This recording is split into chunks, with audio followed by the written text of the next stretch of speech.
Ada beberapa program yang sudah diketok palunya, bahkan seperti makan bergizi gratis. Ini juga salah satu yang sudah ditarik juga oleh Pak Jokowi untuk lebih awal gitu.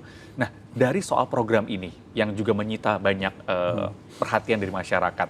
Dulu awalnya makan siang gratis gitu ya, kemudian nomenklaturnya ini berganti-ganti. Nah, proses di dalamnya sejauh ini seperti apa sih, Mas?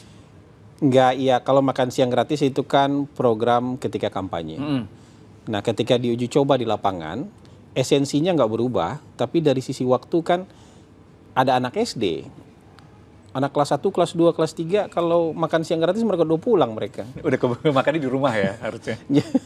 Jadi nggak dapat manfaatnya. Sementara hasil penelitian, data-data yang dimiliki oleh Kemenkes misalnya, lebih dari 50% anak itu berangkat pagi itu dengan perut kosong. Ya kan? Jadi energi mereka untuk mengikuti pelajaran itu juga kurang. Jadi bisa saja mereka perut kosong karena memang tidak ada makanan, bisa. Atau tidak sempat makan juga. Tapi intinya kan datang ke sekolah dengan perut kosong. Nah, mungkin mereka perlu dikasih sarapan, tapi sarapannya mungkin jam pertama istirahat sekolah, misalnya jam 9:30 misalnya. Jam 9 misalnya. Dari jam 7 ke jam 9 ada belajar, tapi jam 9 istirahat atau 9:30 istirahat, mereka dapat makan bergizi gratis. Intinya makan. Gitu. Tapi ada yang dapatnya sarapan kan? Ada yang dapatnya makan siang. Tapi tidak mengurangi esensinya sama sekali. Ini cuma soal waktu aja. Karena kalau dikasih makan siang, ya banyak anak-anak yang nggak dapat karena sudah pulang sekolah. Jadi soal waktu aja. Jadi nama itu kalau dipersoalkan jadi nggak pas menurut saya, karena hanya sekedar nama yang berubah gitu. Tapi esensinya bukan berarti berubah jadi cemilan, enggak kan gitu. Ini makan berat ya. Makan. Jadi makan bergizi gratis ini memenuhi sepertiga kalori harian anak-anak. Jadi kalau misalnya SMP, SMA itu mungkin kalori yang dipenuhi oleh program ini sekitar 600-700 kalori. Kalau yang SD yang lebih kecil mungkin 500 sampai 600 kalori. Jadi memenuhi sepertiga kebutuhan kalori mereka hari itu. Jadi goalsnya itu untuk memenuhi jumlah kalori goalsnya banyak. Jadi ya tentu gizi, perbaikan gizi, karena dia standarnya kecukupan gizi kan. Gitu. Jadi standarnya bukan yang lain, standarnya harus kecukupan gizi, dan itu memenuhi sepertiga kebutuhan gizi harian mereka. Gitu. Karena 2 kali makan lainnya kan nggak di sekolah. Jadi kita kan kasih makannya sekali. Dan tidak hanya anak sekolah loh, ibu hamil juga. Anak-anak balita juga. Karena kan dasar pikiran dari program ini ada itu kan ketika Pak Prabowo keliling-keliling Indonesia. Keliling Indonesia ketemu dengan anak-anak kecil, terus Pak Prabowo tanya, umur kamu berapa? 10 tahun. Ternyata udah 10 tahun umurnya. Sementara Pak Prabowo pikir ini secara tubuh, secara tinggi kayak anak umur 5 tahun. Ada yang tanya, umur kamu berapa? 9 tahun, tapi tingginya kayak anak umur 4 tahun.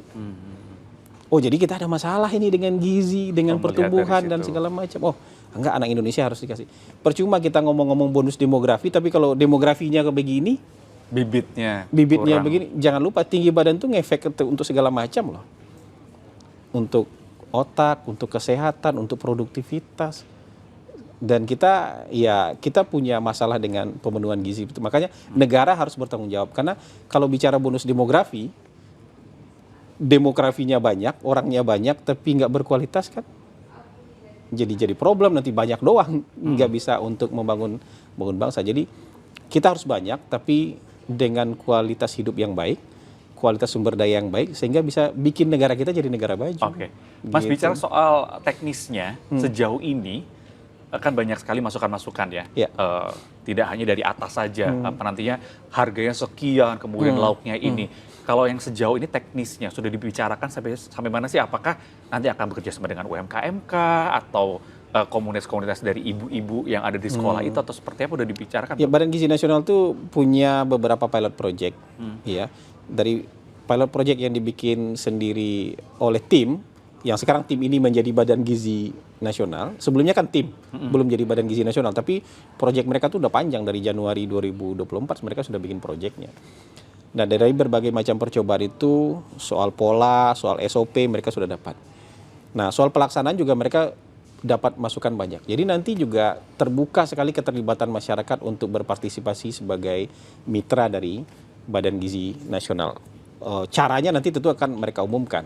Tapi bahwa ini juga program ini tidak hanya kasih makan, tapi juga kasih multiplier efek terhadap ekonomi kecil di desa-desa, di kampung-kampung. Ini sebuah keharusan yang jadi arahan dari Pak Prabowo nanti kan, jadi pasti itu. Ada keterlibatan masyarakat untuk mendukung program itu pasti itu. Dan pasti melibatkan sebanyak mungkin masyarakat. Bisa dalam bentuk koperasi, bisa dalam bentuk yayasan, iya, tapi harus ada badan hukum kan kayak gitu-gitu. Karena ada kegelisahan. Kemarin kita sempat mengumpulkan calon-calon bacalon gubernur di beberapa daerah yang mengutarakan kekhawatirannya ketika misalkan program ini turun dari atas, dari pusat begitu.